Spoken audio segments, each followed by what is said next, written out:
Boa noite, amigos, irmãos escoteiros de todo o país. Hoje mais uma live dos escoteiros do Brasil, uma live muito interessante, porque hoje nós temos aqui presentes conosco os 4 coordenadores nacionais de ramo. Gostaria de apresentar aí o Leonardo Vieira, nosso coordenador nacional do ramo Lobinho. Léo, pode dar teu alô inicial. Olá, pessoal. Boa noite a todos. Sejam bem-vindos. Vai ser um prazer conversar com vocês. Elisa Goy, nossa coordenadora nacional do ramo escoteiro. Boa noite, gente. Estamos aí para ajudar. Leonardo Morgado, nosso coordenador nacional do ramo sênior, também conosco. Olá, pessoal. Boa noite a todos. E a mestre Ana Filipa, a nossa coordenadora nacional do ramo pioneiro. Boa noite. Espero que a nossa conversa seja produtiva. Muito bem. Ficamos muito felizes porque de ontem para hoje recebemos muitas perguntas. Algumas delas foram selecionadas e a gente vai passar a responder elas por aqui. Então, cada coordenador de ramo vai responder algumas das perguntas que foram enviadas. É uma iniciativa diferente. Quem sabe aí no futuro a gente pode ampliar a ideia e fazer lives específicas para tirar dúvidas, sanar dúvidas específicas de cada um dos ramos. Antes de começar a live e passar a palavra para os nossos coordenadores, eu acho que vale a pena ressaltar, estou muito feliz, né? Meu nome é Vitor, sou gerente nacional de métodos educativos. Espero que todos estejam bem em suas casas, que todos estejam se cuidando, com saúde, né? Nesse momento que é difícil. É um momento diferente para a humanidade, é um movimento diferente para a sociedade em geral, e não seria diferente para o movimento escoteiro. É um momento que exige muitos desafios, mas o movimento escoteiro ele é um movimento, ele é tarimbado, ele é marcado por muitos desafios. É um movimento que já passou por 2 grandes guerras e ele se adapta. E eu acho que aí está a grande magia do nosso movimento, né? Ele se adapta a cada realidade, a cada situação.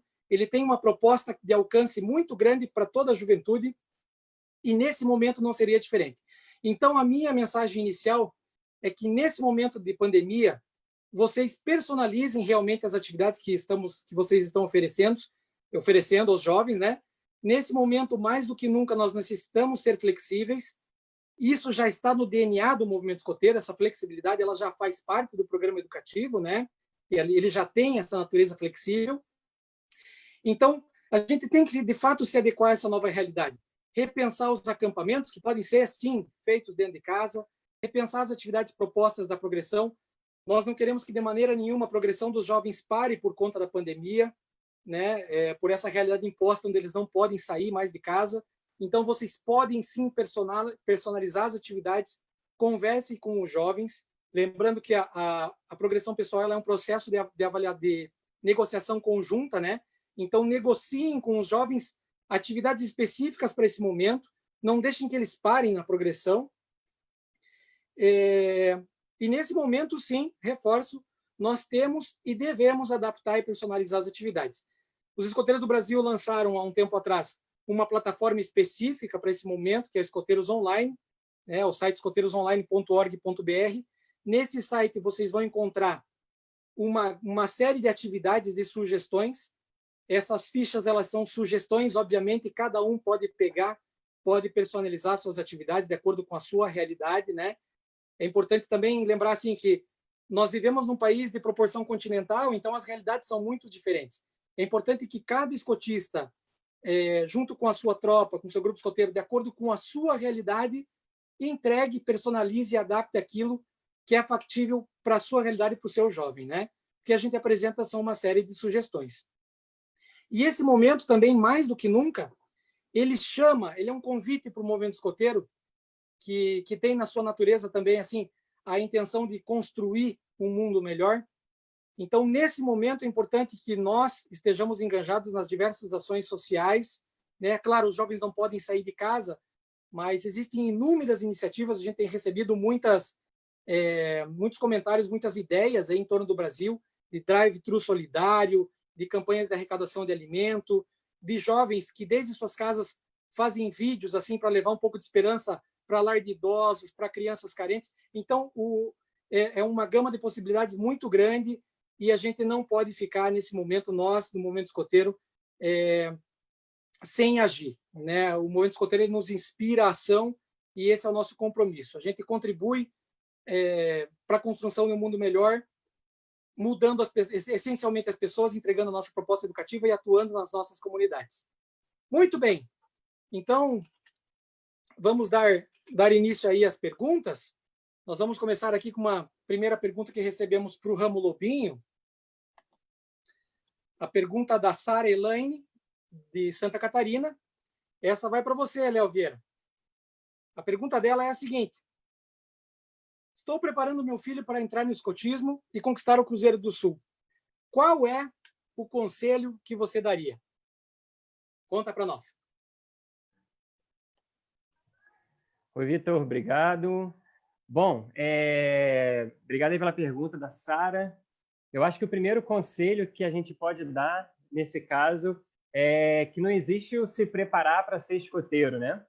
Na verdade, o escotismo é o próprio preparo, né? A proposta do escotismo é contribuir com a formação dos jovens, e aí isso significa que ele está aberto a todo mundo que queira adotar o escotismo aí como um complemento à educação formal. Então, assim, o importante é realmente, mais do que ele conquistar o Cruzeiro do Sul, eu diria até que conquistar o Cruzeiro do Sul não é o importante, né? O importante é que ele viva as atividades educativas, que ele desenvolva competências, que ele faça amigos, né? Que ele tenha a maior riqueza, a maior diversidade de experiências possível, e que essas experiências sejam válidas para prepará-lo para que ele seja uma boa pessoa, para que ele seja um bom cidadão, né?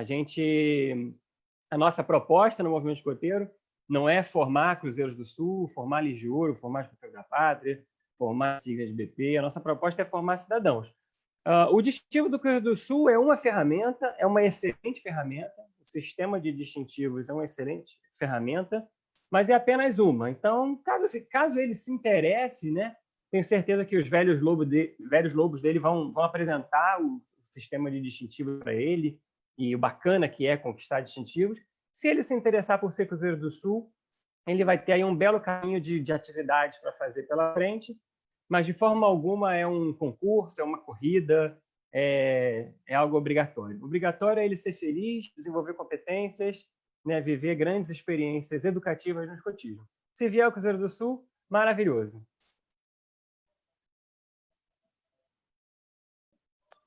Obrigado, Léo. Lembrando que no escotismo são realmente essas pequenas experiências, a simplicidade do escotismo que fica gravada na memória, né? É a noite de acampamento, é o lanche com a matilha, são as atividades, eu acho que isso marca bastante. Obrigado, Léo. Então, vamos para a segunda pergunta, uma pergunta aí para a Elisa, do ramo escoteiro. A gente ouve muito por aí, né, Elisa, que o sistema de patrulha ele é o eixo central da nossa proposta educativa, que o escotismo ele acontece essencialmente por meio da vida em equipe, né? Que é um dos pontos muito importantes aí do método escoteiro, né? Mas, Elisa, como que a gente incentiva a autonomia das patrulhas para criarem atividades por conta própria? Essa é uma pergunta aí do Luciano Botelho, da região do Rio Grande do Sul. Como é que funciona isso, Elisa? A gente vê que é uma grande dificuldade, né? Na sessão, na tropa escoteira, acontecerem as atividades de patrulha. E a gente tem que entender que as atividades de patrulha são, como o Léo falou, uma grande ferramenta para o desenvolvimento de competências, porque é na vivência da patrulha que eles vão interagir, que eles vão colocar em prática os encargos de patrulha, que eles vão estar trabalhando em equipe, que eles vão conseguir se organizar entre eles. E para eles terem essa autonomia de saber o que é que eles vão fazer, eles precisam saber para onde eles têm que chegar. Então, eu acho que é muito importante, mesmo no ramo escoteiro, eles conhecerem as competências. O que é que eles estão fazendo ali? Porque, assim, se a gente falar para o jovem, o que vocês querem fazer? Eles vão falar, sei lá, passar a tarde jogando videogame, sei lá. Então, acho que eles têm que ter noção do que é que eles estão fazendo no movimento escoteiro, que tem objetivos e que eles têm algumas coisas para alcançar ali, algumas competências para desenvolver. Então, se eles tiverem conhecimento das competências, dos objetivos que eles têm ali naquela faixa etária ali no ramo escoteiro, eu acho que é um bom caminho. Então, antes de tudo, é mostrar o caminho todo da progressão. Então, a progressão é isso aqui. Você quer caminhar? Por onde você vai caminhar? Como você vai chegar até ali? E aí, sim, é uma escolha da patrulha e do jovem individual, se ele quiser, em alguns momentos, né, fazer as escolhas dele. Então, tem até muitas dúvidas que chegam até a gente de assim, eu não sei mais o que fazer para tornar a atividade dos jovens mais interessante, mais atraentes. E eu acho que o nosso grande BP deu a chave para a gente, né? Pergunte ao jovem, se eu ficar fazendo atividade que eu gostava de fazer quando eu era escoteira, eles não vão curtir. A gente tem que perguntar para eles o que eles querem fazer, como eles querem fazer, por que eles querem fazer. E aí eles vão tornar a atividade mais atraente, mais interessante por conta própria. Mas o grande objetivo não pode ser esquecido. Então, eles não podem ir para o shopping sem objetivo, eles não podem, mesmo ficar em casa agora fazendo jogos de aplicativo sem objetivo. A gente não pode, principalmente agora, nesse momento de distanciamento social, ficar enchendo linguiça na atividade só para falar que fez atividade escoteira. A atividade escoteira, mesmo no distanciamento social, tem que ter um objetivo. E o jovem tem noção, porque tem jovem que está reclamando que não aguenta mais, porque o escotista só está dando atividade para falar que fez. Então, a gente tem que prestar atenção nisso. E o mais importante é deixar claros os objetivos daqueles jovens naquele ramo. Isso é para qualquer ramo, né? Perfeito, Elisa. Obrigado. E lembrando também assim que quem cria situações educativas, quem oferece possibilidades, quem orienta esse processo é o escotista. Então, ele tem um papel fundamental para gerar esse tipo de situação educativa, né? Para que as patrulhas, de fato, tenham a autonomia necessária, para que eles possam decidir dentro de um cenário aí escoteiro, né? Um cenário educativamente controlado e orientado pelos adultos, né? Isso é bastante importante. Obrigado, Elisa.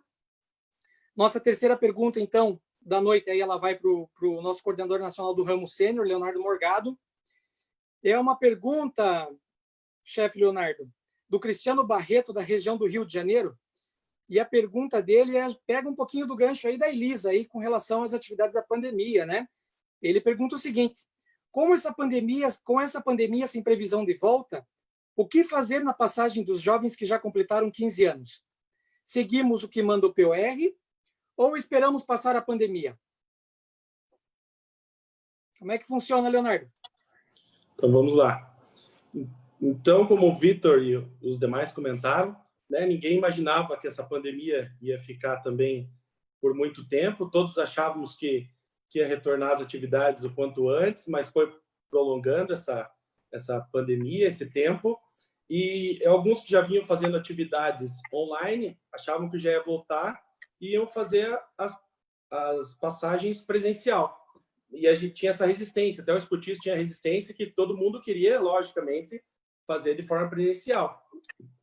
Mas não sabemos quando vamos retornar às atividades, né? Então, a orientação, assim como as cerimônias de promessa, de integração, entregas distintivos, a gente orienta que façam, né, as passagens online. Então, do ramo escoteiro, que ele perguntou para a passagem do sênior, está completando os 15 anos, então a orientação é que a gente faça essa passagem online e incentive, né? Mesmo que o jovem não queira fazer essa passagem, a gente tem esse papel, né? O escotista tem o papel de incentivar o jovem, motivar ele para que faça essa passagem. E hoje em dia,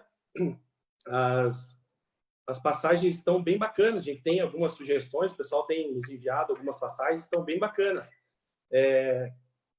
Da tropa escoteira para o ramo sênior. Então, algumas passagens do ramo escoteiro, a tropa sênior faz a passagem lá na sala, lá com a tropa escoteira, a tropa sênior, com os escotistas lá das duas tropas, com a diretoria, e tem algumas tropas que estão fazendo, depois que sai a tropa escoteira, já acolhem o jovem no ramo sênior, fazem alguns vídeos diferentes, uns vídeos bacanas de boas-vindas com o presidente da Corte de Honra, desejando boas-vindas, acolhida, com algumas fotos e vídeos das atividades que ele vai vivenciar no ramo sênior. Então, é bem bacana que a gente faça essa passagem mesmo online e também avaliar, que alguns estão comentando também, a gente não sabe quando vamos voltar, comentando também que quando voltar a fazer a passagem presencial, mas a gente não sabe como vai acontecer, né? Então, às vezes, o jovem já está fazendo atividade desde o começo do semestre, vai prorrogar essa passagem, não tem que ver se tem sentido também, né? Senão vai ficar mais 6 meses com as atividades online. Esse jovem vai se sentir já na tropa sênior, tem que ver se faz sentido, o escotista avaliar, ver se faz sentido ter essa passagem presencial também, né? Mas eu acho que é justamente isso, né? Eu acho que tem que ser avaliado, acho que tanto quanto possível a gente deve incentivar os jovens para que progridam realmente, criar situações para que ele tenha interesse pelo novo ramo, né? E no caso é o ramo sênior. E aquilo que eu comentei no começo, né, Leonardo, assim, é um desafio para todos nós, então é importante cada um perceber a sua realidade, utilizar as ferramentas que a gente tem disponíveis, e a gente tem visto muitos casos de passagens muito bem feitas pela internet, né? É claro que falta aquele temperinho do calor humano e tudo mais, mas não é por conta disso que a passagem pela internet é menos especial ou menos marcante. Então, aí fica o desafio para todos aí, para a gente tentar oferecer esses momentos de cerimônias também, por meio virtual, de maneira bem feita, de maneira marcante para os jovens. Muito bem, obrigado, Cholete. Vamos para uma pergunta, então, agora para o ramo pioneiro, para a mestre Ana. Essa pergunta vem do João, da região de São Paulo. Uma pergunta muito interessante, Ana, também. Ela é bastante conhecida por aí. A pergunta é a seguinte: por que no ramo pioneiro não temos especialidades? Então, primeiro a gente tem que entender qual é a função das especialidades no movimento escoteiro, né? Então, assim, a especialidade existe do ramo lobinho ao ramo sênior, que é justamente para incentivar esses nossos jovens a terem conhecimentos amplos, se sentirem curiosos e desafiados, eles poderem desenvolver habilidades, né, habilidades escoteiras, habilidades de cozinha, que possam até chamar atenção para futuras profissões deles, né? Então, esse é o grande tchan da especialidade. E juntar também um pouco das habilidades que ele já tem, ele demonstrar isso no movimento escoteiro, às vezes um esporte, alguma coisa que a família desenvolva, que ele aprendeu, então, desde pequeno, sempre fez origami, por exemplo, é uma tradição da família. Então, tem toda essa função de trazer o conhecimento, mas também de adquirir novos conhecimentos. E para o ramo pioneiro, como eles já estão na fase adulta, são jovens adultos, a gente entende que o programa que é oferecido para eles, as especialidades já não casam tanto, porque eles já estão com esse conhecimento já desenvolvido, eles já foram despertados, mesmo que ele não tenha sido escoteiro, sênior, lobinho, antes de ser pioneiro, a vida por si só, né, a escola já também fez os estalos da vida. Então, ele já está no início da faculdade, mesmo quando não está bem decidido, ele já sabe mais ou menos as coisas que gosta, para que lado ele está seguindo na vida. Então, perde-se um pouco a função principal, e ele tem, então, na nova fase no ramo pioneiro, que é se desenvolver através do projeto de vida dele, através dos projetos, relevância, como a gente costuma dizer, está na hora de mostrar mais serviço, né? E com ele adquirir conhecimento, sim, mas não de forma lúdica, como as especialidades oferecem. Até esse é um dos motivos que, então, fecha-se o ciclo dos distintivos de especialidade. Como o ramo pioneiro não contempla distintivo de especialidade, ele também não pertence à vestimenta do ramo pioneiro.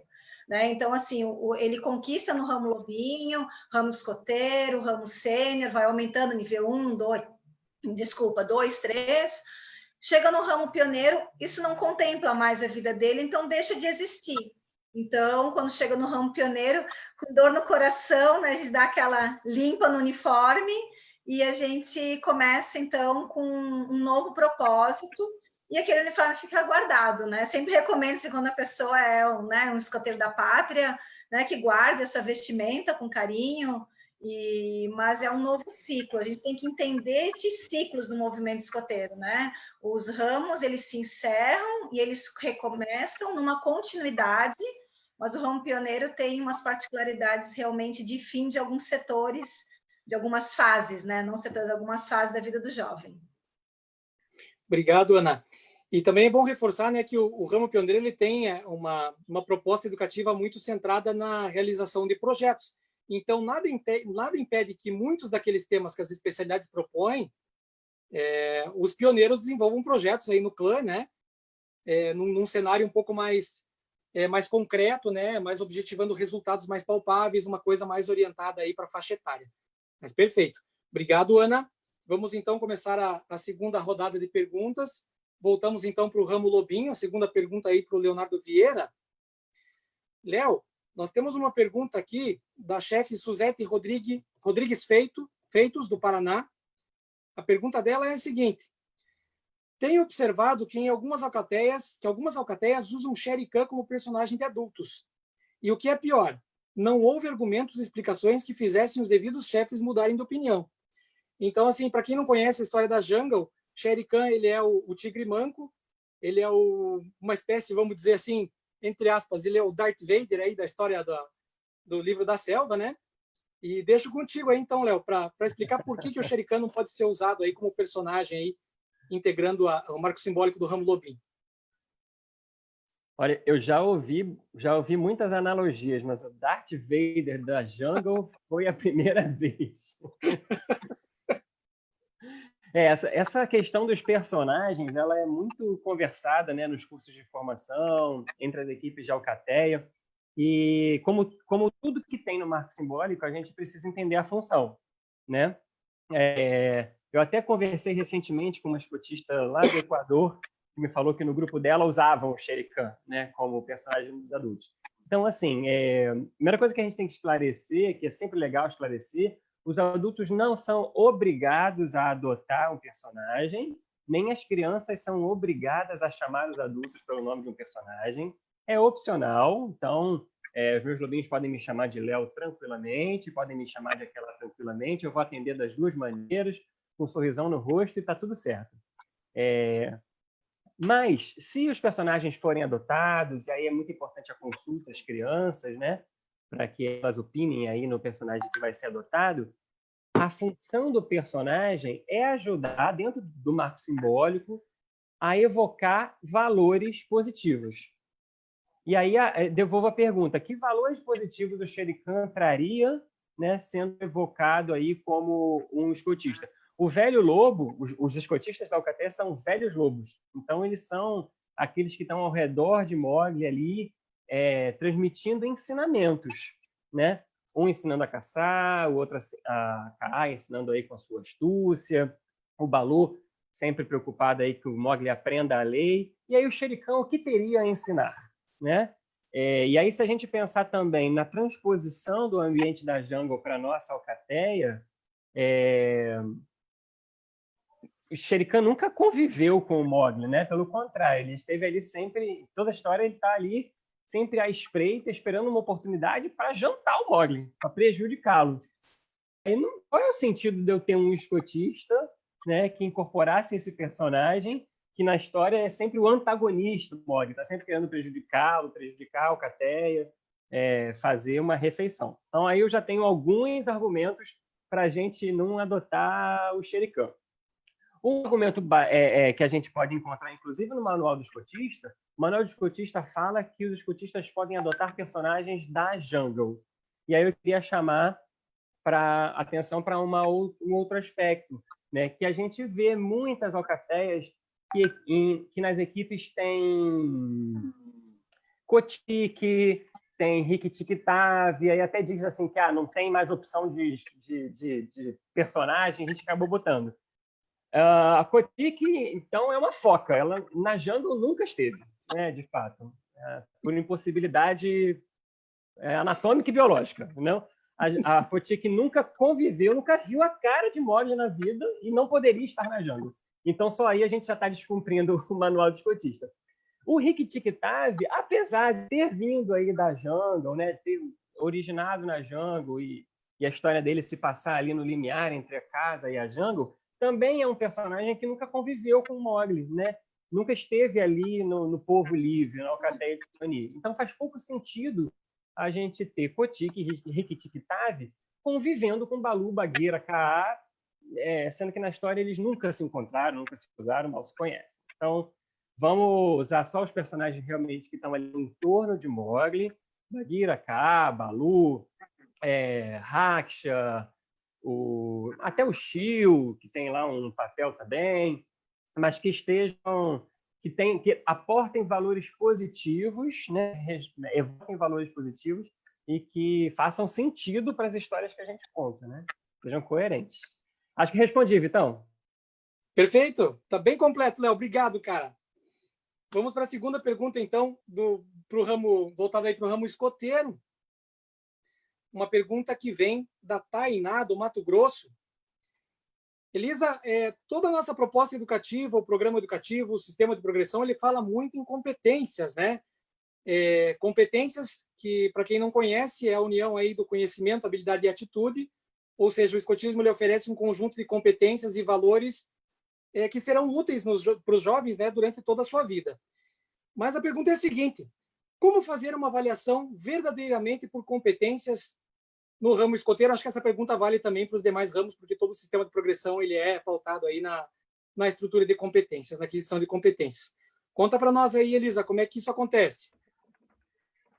Isso, então, como o Vitor comentou, competência é a junção da habilidade com a atitude. Então, na verdade, é a junção de conceito, habilidade e atitude. Então, a gente espera que o desenvolvimento da competência passe pelo conhecer alguma coisa, conseguir fazer aquela coisa, né, a habilidade, e depois ter a atitude de colocar aquilo em prática e transformar aquilo de acordo com a realidade daquela pessoa, daquele jovem, no nosso caso. Para nós, a avaliação por competência, eu acho que é até mais fácil, porque a gente tem a malha de competências ali para facilitar o nosso trabalho. São áreas de desenvolvimento, né, que são as nossas 6 áreas de desenvolvimento, mas a gente já tem ali elencadas as competências que a gente espera que o jovem desenvolva dentro daquela faixa etária em cada ramo. Como é que eu posso fazer aquilo? Eu acho que, pegando um gancho um pouquinho do que o Léo falou na primeira pergunta, a gente não está aqui para formar lobinhos cruzeiros do sul, escoteiros lis de ouro e assim por diante. O jovem pode ter esse olhar, porque tem que ser lúdico, ele tem que jogar o jogo do programa educativo, né? Para ele tem que funcionar desse jeito. Mas o adulto não pode entrar no jogo. O adulto tem que ser o facilitador. Ele tem que estar flutuando por cima do jogo e pensar que, assim, o jovem vem e fala assim: chefe, eu já fiz essa atividade. Aí ele, que bom. E aí, na sua cabeça, ou depois quando você finalizar a atividade, você tem que parar e falar: opa, essa atividade tem relação com qual competência?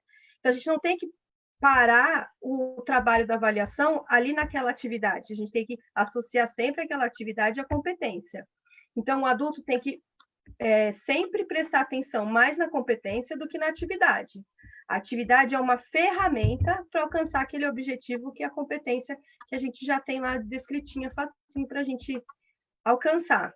Lembrando que nessa visão de alcance de competências, a gente tem que ter o entendimento de que as atividades que estão ali nos manuais de bolso de todos os ramos são sugestões. Então, eu como adulto, né, como escotista responsável por aquele jovem naquela sessão, eu tenho que ter o entendimento de que eu não tenho que ficar ticando, fazendo xizinho nas bolinhas lá do manual. Você, como adulto, tem que olhar para a competência que tem lá no manual do escotista, de todos os ramos, e tem no mapa. A gente recebe muito assim: como é que eu vou controlar a competência dos jovens? No mapa adulto, tem lá o izinho no cantinho direito das atividades, tem a competência para a gente ficar de olho e fazer essa relação da atividade, né? Porque aí tem gente que fala: mas ele já fez todas as atividades daquele número, passa para frente. Não, ele tem que ficar de olho na competência. É por isso que tem aquelas linhas em branco que a gente consegue incluir atividades, consegue anular atividades, ou alterar, mexer e adaptar todas as atividades. Tem gente falando assim: igual uma pergunta que acho que rolou já, eu posso adaptar as atividades agora durante o distanciamento social? Você deve adaptar as atividades desde sempre, né? Para alcançar sempre as competências, não ficar preso nas atividades. Perfeito, Elisa. E um apontamento importante também é que as atividades elas geram experiências, né? As experiências que fazem com que o jovem se aproxime do alcance das competências, né? O que é verdadeiramente educativo nesse processo não é a atividade em si, mas sim a experiência que a atividade gera. E eu acho que isso vai muito da prática do escotista, né? Isso se pega muito com o tempo, né, Elisa? De você praticando, oferecendo possibilidades para que os jovens tenham experiências e nesse ambiente você vai avaliando, colocando outros elementos para que o jovem cresça, né? Perfeito. Vamos, então, para mais uma pergunta para o ramo sênior. A pergunta é a seguinte, chefe Leonardo Morgado. Estamos com um jovem que participou de apenas uma atividade logo no começo de março de 2020. E ele, desde então, vem participando das atividades online. Porém, ele foi indicado pelo antigo monitor que está saindo do grupo devido a estudos. O antigo monitor deu justificativa de cada integrante antigo e foi bastante cruel em suas palavras, denegrindo os colegas escoteiros. Isso o antigo monitor falou diretamente para a chefia e não para os colegas escoteiros. Já teve 2 conselhos de patrulha, outro escoteiro se candidatou, porém houve empate, pois apenas 2 participantes antigos estavam presentes na live. Resumindo, gostaria de saber se a chefia pode intervir nesse caso, devido ao novo monitor ser novo no movimento escoteiro, sem ter nenhum conhecimento. Como é que funciona isso, Cholati? Como é que funciona a intervenção do escotista nesse tipo de cenário aí da patrulha muito particular dos jovens? Então, vamos lá. Então, independente, né, de qualquer situação ali, tem a questão da discussão entre os jovens e do escotista. Esse caso, eles resolvem lá entre eles, né, que eles comentaram ali, denegrindo a imagem e tal. Mas a seguinte situação é que o jovem é novo, ele pode ser monitor ou não e tem um empate. De maneira alguma, né, o escotista, de maneira alguma, deve intervir na decisão da patrulha. E independente se o jovem é novo ou não, se ele quer ser monitor, não tem problema algum também. Às vezes o pessoal confunde as coisas. Então, o escotista não deve interferir de maneira alguma e o monitor é eleito pela patrulha. As decisões são dos jovens. Então, independente se é a eleição do monitor, assim como as atividades, a organização da patrulha, todos os jovens ali eles fazem o conselho da patrulha para fazer a eleição do monitor. Então, se deu empate ali, 2-2 e o escotista acha que tem que intervir, ele está passando por cima, né, desse processo educativo, né, do jovem, o sistema de patrulha. Então, não deve se meter, não, eles têm que entrar no consenso, eles devem eleger o monitor, ou qualquer coisa eles fazem um novo conselho de patrulha, elege esse monitor sem a intervenção do adulto. E é importante salientar também que a liderança, né, faz parte do nosso programa educativo, e todos devem ter, né, a oportunidade de exercer esse cargo de monitor, porque às vezes o monitor, mesmo que jovem ali, ele quer ser monitor, ele acha que vai ser um bom líder, vai ter algumas atitudes, a organização da patrulha, e o escotista está intervindo nessa situação. Então, acho que é isso. Perfeito, Leonardo, obrigado. Vamos para mais uma pergunta, então, para o ramo pioneiro, aí para a mestre Ana. Por que o pioneiro tem padrinho, mestre Ana? Uma pergunta da Milena Justino, da região de São Paulo. E qual que é a função do padrinho aí no clã pioneiro? Então, a figura do padrinho, ele é um conselheiro, né? Ele é a pessoa que o pioneiro vai escolher, que na verdade não precisa ser pode ser um casal, pode ser 2, né? Mas ele escolhe uma pessoa de confiança dele. E é uma pessoa de confiança que pode ser ou não do movimento escoteiro. Né? Então, que também não precisa ser uma pessoa assim, muito mais velha que ele, com, né, muita bagagem, aquela figura parecida com o pai ou com a mãe, até porque pai e mãe também pode ser o padrinho. A gente vê muitos pioneiros que convidam os pais para serem seus padrinhos, às vezes até como forma de homenagem, para eles participarem um pouquinho mais ali na vida do ramo pioneiro junto com ele. Então, assim, a escolha é do jovem, né? O escotista pode até ajudar ali quando ele fica em dúvida de quem, mas assim, a escolha do jovem de quem vai ser esse padrinho. a função dele na vida desse jovem é ser uma pessoa de confiança para aconselhá-lo, guiá-lo, mas para pegar no pé, para puxar a orelha, né? Então, assim, a figura dele é emblemática no início da vida do Ramo Pioneiro, quando ele está escrevendo o projeto de vida dele, onde ele vai fazer a celebração disso na sua investidura. Me perguntaram na outra live, né, se pode convidar o padrinho para a cerimônia. Eu, particularmente, acho de muito bom tom, até porque ele faz parte desse processo, né? Ele participou da construção do projeto de vida, e se a investidura é a celebração disso, dele poder passar para o clã, compartilhar, e também abre-se uma ressalva, compartilhar o que ele se sente à vontade de compartilhar do projeto de vida, né? Porque também tem muita coisa que ele pode ter feito no projeto de vida que é muito pessoal dele, que ele não quer compartilhar para o clã. Mas é importante realmente que compartilhe para o clã ser uma peça motivacional para ele continuar e seguir em busca dos seus objetivos. E o padrinho tem essa função. Então, de aconselhá-lo quando ele vir, né, perguntar, ou quando o padrinho observar que ele está fugindo um pouquinho do foco que ele traçou. Então, assim, fugir do foco que ele traçou porque as coisas mudaram e o foco mudou, ou é porque ele está se dispersando? Né? Então, a atualização do projeto de vida é isso. E o padrinho é essa pessoa que, junto com o escotista, junto com o clã, também faz parte da avaliação da vida, né? Da progressão, de o escotista poder conversar com ele também para perguntar sugestões de como poderia desenvolver algumas competências para com esses jovens. Então, acho que é mais ou menos isso, Vitor, ver se ficou claro. Perfeito. Obrigado, Ana. Vamos para a terceira rodada de perguntas, então, começando novamente com o Ramo Lobinho. Uma pergunta que vem da escotista Lígia, da região de São Paulo. Léo Vieira. A pergunta é a seguinte: Lobinho sem promessa pode tirar a especialidade insígnia de interesse especial? Acho que essa resposta, inclusive, ela vale para os demais ramos aí, com exceção do ramo pioneiro, que não tem especialidade, mas tem, sim, as insígnias, né, Ana? Mas vamos lá. Vamos lá, Vitor. Essa pergunta até parece muito com outras que eu recebi sobre poder costurar no vestuário e tal. Então, vou tentar dar uma compilada aqui nas respostas. Bom, a gente tem que entender que até a realização da promessa, o membro juvenil, né, a criança, o jovem, eles estão fazendo o que a gente chama de período introdutório, né, aquele momento de integração. Na Alcateia chama caminho do integrar.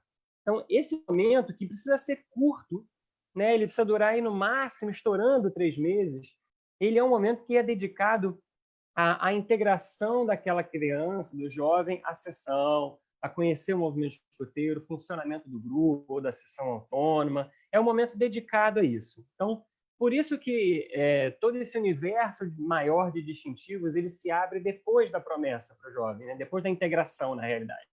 Né? Após a integração é que ele começa a criar esse caminho aí de especialidades, insígnias de interesse especial e tal. Então, isso é uma coisa. Então, tem essa ordem aí para que o primeiro momento seja dedicado à integração. O que não quer dizer que ele não possa realizar atividades que o ajudem a conquistar alguns desses itens, né, a desenvolver as competências previstas, né, em toda essa gama de distintivos. Então, não há problema.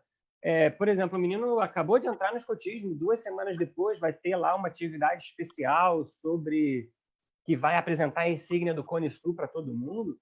Claro que esse lobinho pode fazer essa atividade, deve. Ele entrou no escotismo, ele faz atividade, faz tudo.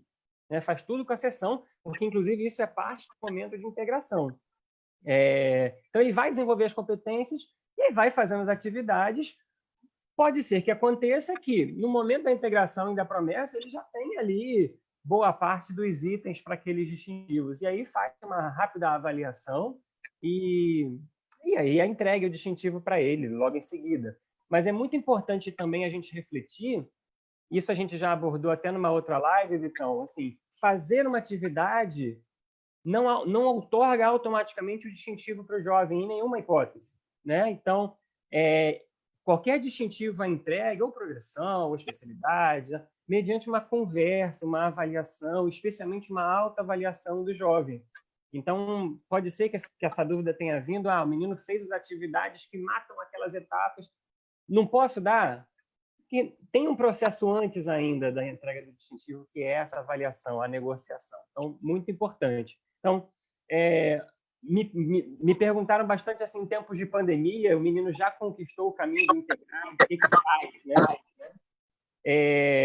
Bom, assim, o grupo pode realizar a integração e promessa em cerimônias online, né, sem nenhum problema, aí vai conversar com a criança, conversar com a família, preparar um momento especial, ver como vai ser, sempre negociado, sempre conversado. Agora, ele já concluiu ali o caminho do integrar, mas ainda não realizou a promessa online por qualquer razão, nada impede que ele vá olhando os outros itens de progressão, as outras facilidades em siglas, e sim, comece a fazer as atividades. Não há razão qualquer para impedir o desenvolvimento de um jovem, né? Impedir atividades educativas, impedir experiências educativas. Então, a gente respeitando aí essa ordem, até porque ela fica clara também para a criança, a gente consegue ir proporcionando atividades. Rapidamente vou responder uma pergunta bem objetiva que me fizeram ainda a respeito disso, que é sobre a idade mínima para Cruzeiro do Sul. Não tem, pessoal. Né? Qualquer criança em qualquer idade do Ramo Lobinho pode alcançar o Cruzeiro do Sul, né? Tomara que ele alcance aí com o tempo para curtir o Cruzeiro do Sul dele ainda no Ramo Lobinho e não aos 48 do segundo tempo com o juiz levantando o braço já. Tá bom? Perfeito, obrigado, Léo. E o movimento escoteiro também é um movimento de acolhida, né? Então é mais do que natural que os jovens, ao ingressar no movimento escoteiro, eles queiram fazer parte. Então é muito natural que eles queiram imitar os símbolos, eles queiram participar das atividades, conquistar distintivos, e não há nenhum mal nisso, muito pelo contrário, né? Os símbolos, distintivos e outros elementos simbólicos que a gente tem, eles ajudam a estimular e dar sentido a todo esse ambiente, né? Eles não têm um fim em si mesmos, né? São ferramentas de estímulo. Mas perfeito. Obrigado, Léo. Vamos para mais uma pergunta, então, para o ramo escoteiro. Uma pergunta que vem da região de São Paulo, do Kleber. A pergunta é a seguinte, Elisa. Como temos escoteiros chegando na tropa, outros no meio e outros no fim de ciclos, qual seria a melhor maneira de atender a todos em uma atividade? Bom, Kleber, eu acho que essa é a realidade de muitas tropas e muitas sessões, na verdade, de todos os ramos, né? A gente está sempre recebendo jovens, sempre passando o jovem para o ramo seguinte. Eu acho que o nosso programa educativo ele é muito bem pensado em relação a isso, porque, por exemplo, se a gente parar e fizer uma comparação, assim, colocar lado a lado as atividades sugeridas e as competências de pistas e trilha e rumo e travessia, né, que é a divisão que a gente tem no ramo escoteiro, a gente vai perceber que tem atividades sugeridas e competências que são muito equivalentes. Como assim equivalentes? Elas, muitas delas têm referência ao mesmo conteúdo, por exemplo. Então, só que assim, a competência, o objetivo da competência é diferente de acordo com a faixa etária que a gente espera que o jovem esteja naquela progressão. Então, é assim, por exemplo, em pistas e trilha, a gente espera que o jovem vivencie algumas coisas, que ele conheça algumas coisas. Em rumo e travessia, ele já tem que ser mais crítico, mais participativo no processo, ele tem que ajudar a organizar, ele tem que ajudar a pesquisar, ele tem que ajudar a criar atividades em relação a alguns conteúdos, algumas técnicas escoteiras, por exemplo. Então, quando a gente mistura esses jovens na mesma atividade, eles podem ter papéis diferentes na atividade. Então, é por isso que muitas vezes tem tropas que fazem assim, nesse acampamento são os monitores que vão criar a programação. Porque nesse momento eles estão criando, eles estão pesquisando, eles estão analisando tudo que eles já viveram e proporcionando para que os mais novos em pistas e trilha vivenciem, conheçam.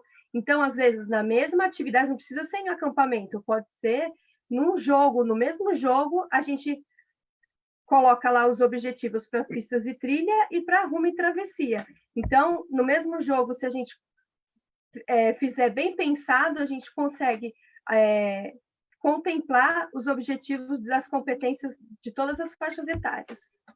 Respondi? Respondido, Elisa. Obrigado. Vamos, então, para mais uma pergunta para o ramo sênior.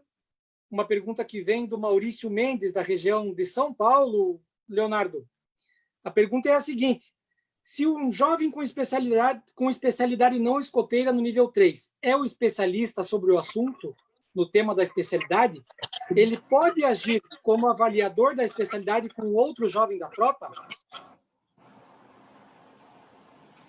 Então, vamos lá. Essa é uma pergunta recorrente, o pessoal de especialidade também deve ter bastante. O jovem pode avaliar, sim. Muitos escotistas acabam confundindo isso, achando que o jovem não pode avaliar o outro. A gente leva muito em consideração a proficiência do jovem, né? Então, se ele tem a habilidade, tem a competência, por que não avaliar o outro jovem, né? Então, se o jovem tem, por exemplo, uma habilidade aí, vamos supor, de bombeiro civil, ou fez um curso de eletrônica, mecatrônica, ou tem taekwondo, tem faixa preta. Por que ele não pode avaliar um jovem que está tirando as atividades, né, a especialidade de artes marciais? Ou tem dessa de bombeiro, pode tirar atividades de primeiros socorros. Então, e esse escotista, ele comenta assim também, se tem um peso maior do escotista e tal. Não, ele não está avaliando o jovem como como é que eu posso dizer? Assim, o escotista tem que estar levando em consideração que o jovem, nesse momento, é um examinador. Então, tem que levar toda essa consideração da experiência dele e avaliar o outro jovem, sim. E tem algum cuidado, Cholati, que o escotista tem que ter nesse tipo de caso? Algum tipo de acompanhamento para esse jovem que vai avaliar o outro na especialidade? Esse cuidado ele deve ter, assim como no próprio examinador. Tem que tomar cuidado com os itens, o que vai ser avaliado. Às vezes, eles fazem também algumas oficinas, alguns módulos anteriormente, para daí poder avaliar esse jovem também. Então, tem que ter os cuidados que deve ter, assim como o examinador qualquer externo do movimento escoteiro também. Perfeito, Leonardo, obrigado. Vamos para mais uma pergunta, então, para o ramo pioneiro. Uma pergunta do Marcos Werlang, do Rio Grande do Sul. A pergunta, Ana, é a seguinte: o mesmo projeto relevante para a conquista da insígnia de BP pode ser utilizado para solicitar a insígnia do Mensageiros da Paz, caso se enquadre?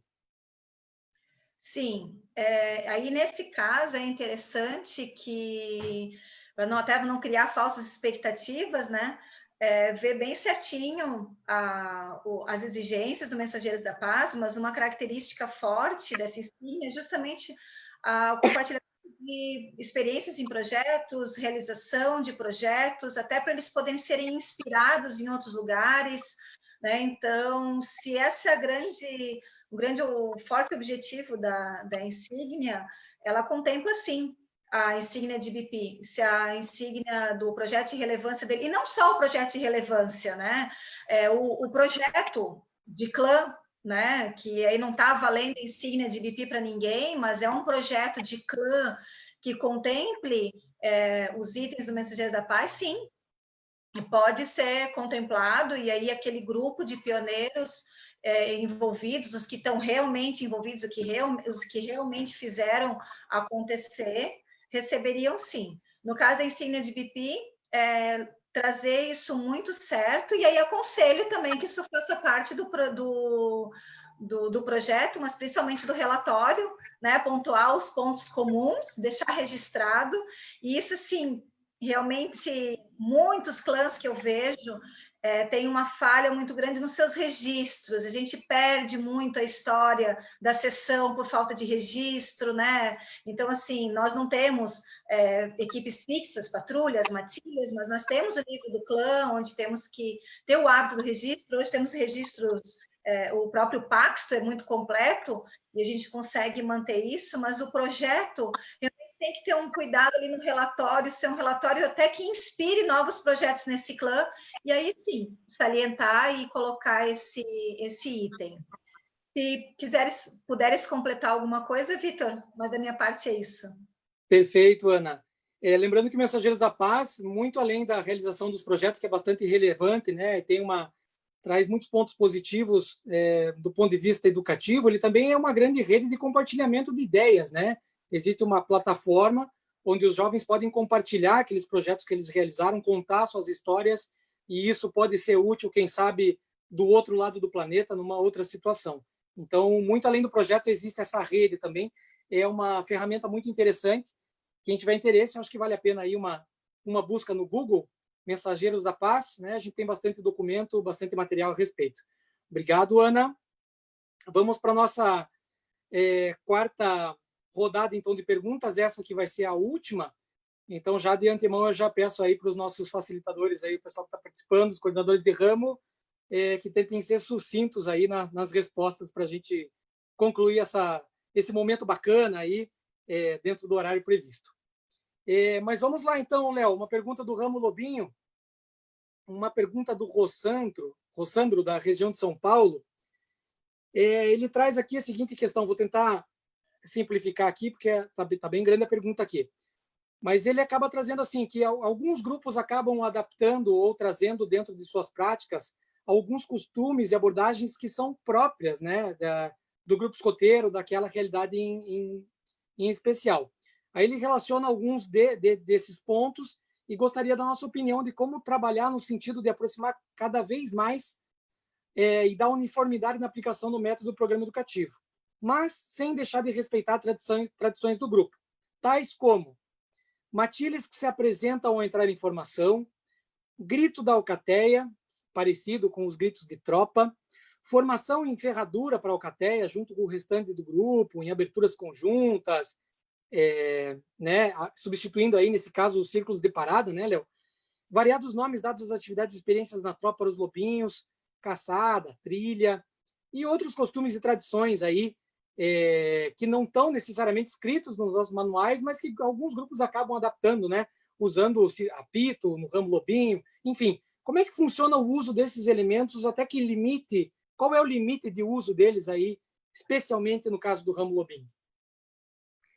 Bom, Vitão, quero dizer que primeiro eu estou apavorado, porque você pediu para eu ser sucinto, que já é uma dificuldade, e me fez uma pergunta de 1 minuto e meio. Mas vamos lá, né? Assim, é muito importante que a gente... tudo que se refere ao marco simbólico, ele precisa ter uma razão de existir, de ser aplicado. Então, uma das belezas do escotismo é realmente a unidade na diversidade, né? A gente tem uma prática muito variada, mas a gente precisa guardar um sentido de unidade. E isso é guardado através das orientações que estão nos manuais. A gente tenta fazer manuais cada vez mais ricos em orientações, mas sem engessar também as práticas de cada grupo. Falar em tradição no movimento que tem como característica a renovação constante é algo sempre que a gente precisa pensar, né? Será que aquela tradição tem sentido? Será que realmente é uma tradição?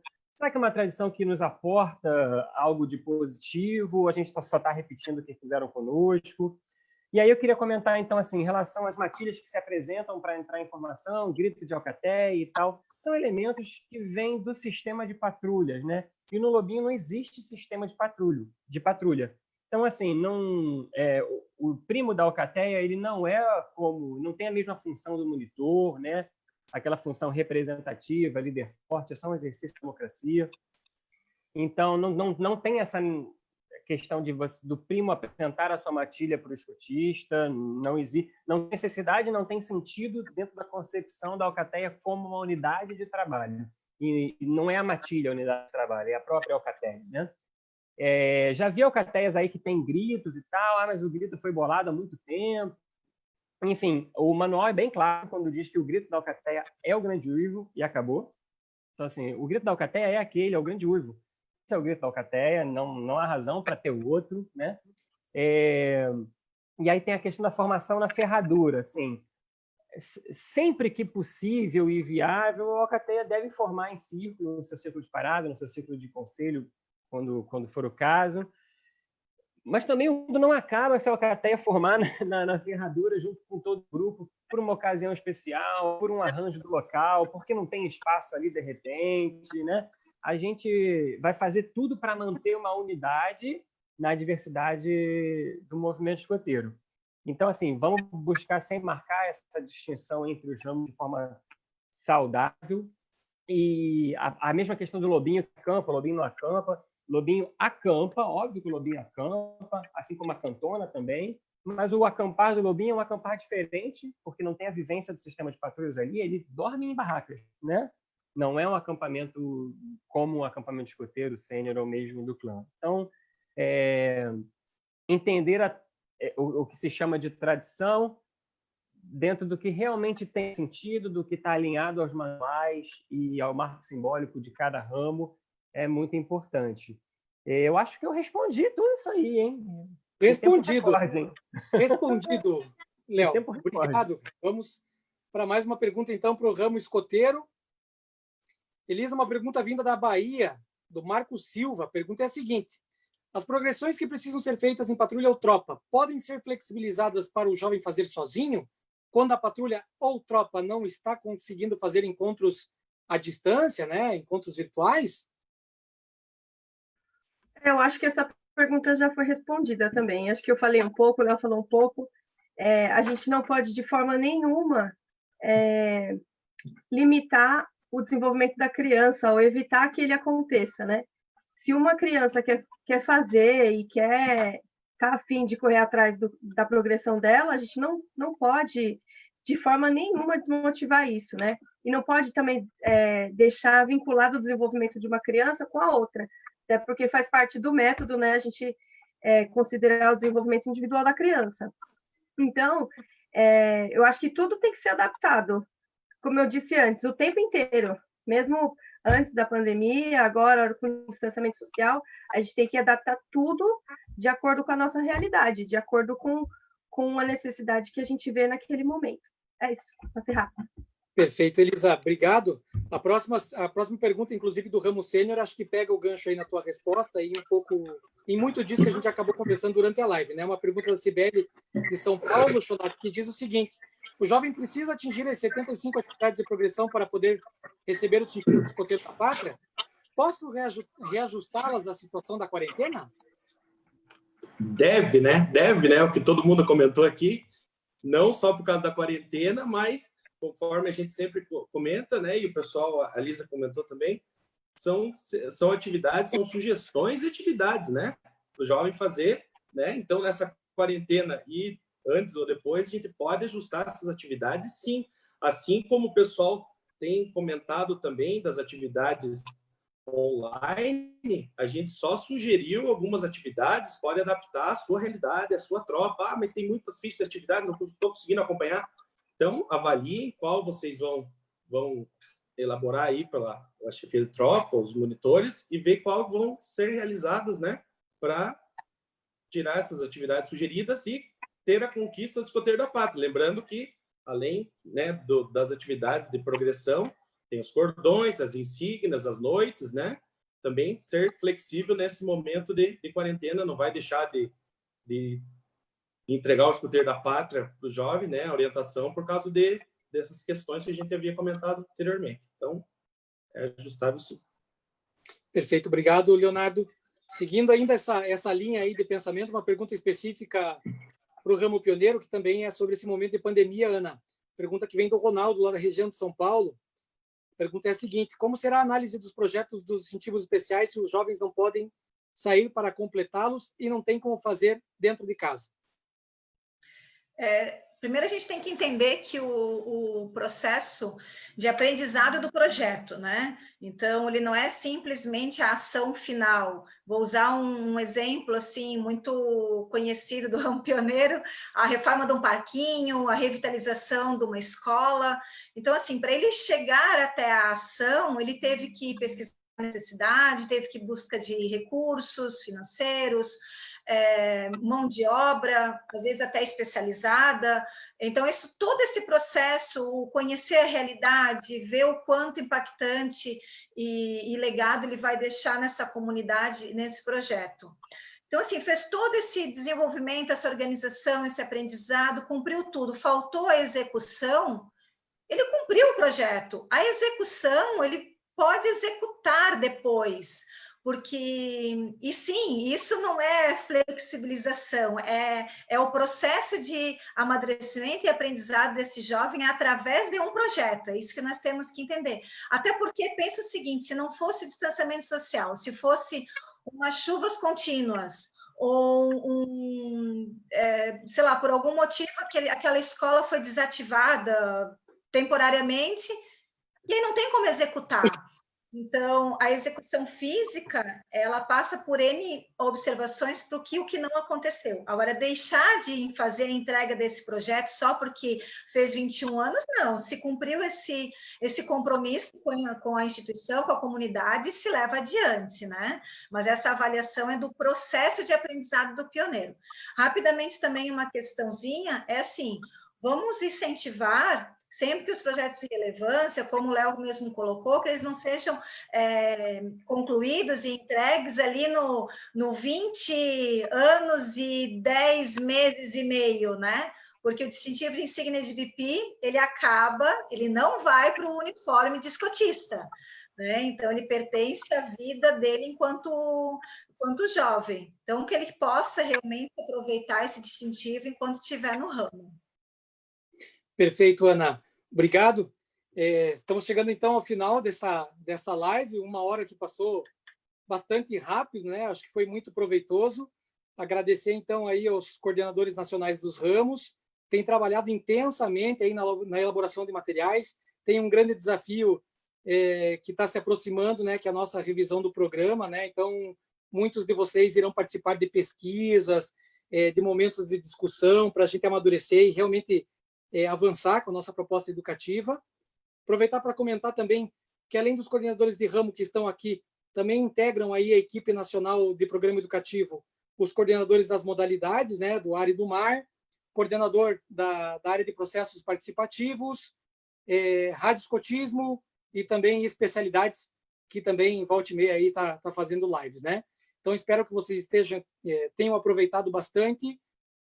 Não deixem, vocês que são escotistas, de se atualizar nesse momento, aproveitem aí, que agora existe uma série de opções aí online, né, de cursos, de seminários e de momentos que vocês podem estar aperfeiçoando aí, né, a sua função dentro do escotismo. Não deixem de ler os manuais, de tirar dúvidas, de conversar com outros escotistas e trocar experiências, né?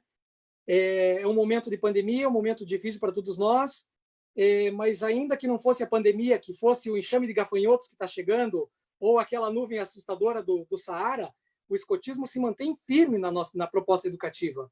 A gente está aqui justamente para ajudar a construir um mundo melhor, independente do cenário que tem. A gente tem, sim, uma proposta educativa sólida, e são nesses momentos da diversidade que o escotismo realmente mostra sua relevância. Então, muito obrigado aí, pessoal, pela live. Podem dar o tchauzinho de vocês aí também. Obrigado. Obrigada, boa noite. Boa noite, pessoal. Obrigado. Tchau, boa noite. Eu levo 5 minutos para dar tchau. Tchau, Vitão. Obrigado. Tchau, tchau, gente. Obrigado. Tchau.